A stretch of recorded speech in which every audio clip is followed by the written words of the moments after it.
जेहलम में जाली इंस्पेक्टर बनकर लोगों को लूटने वाले 9 सरबाज को पुलिस ने गिरफ्तार कर लिया है। मुलजिम अशरफ शहरियों को नौकरी का झांसा देकर रकम बटोरता था। मुलजिम से पुलिस का जाली कार्ड भी बरामद हुआ है। इसकी तफसीलात जानते हैं। शहबाज भट्ट हमारे नुमाइंदे हमारे साथ मौजूद है। जी शहबाज, बताइएगा मजीद क्या तफसीलात हैं?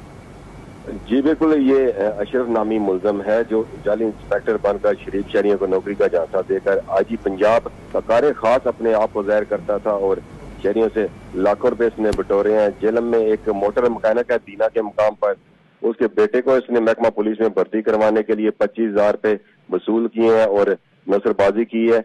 और मोहम्मद सईद को जाली जो है वो लेटर भी थमाया है नौकरी का।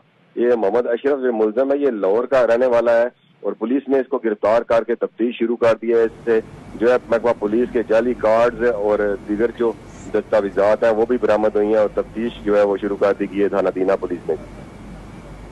बहुत शुक्रिया शहबाज भट्ट, इसकी तफसीलात आपने हमारे साथ शेयर की। आगे चलकर मजीद भी जानते रहेंगे।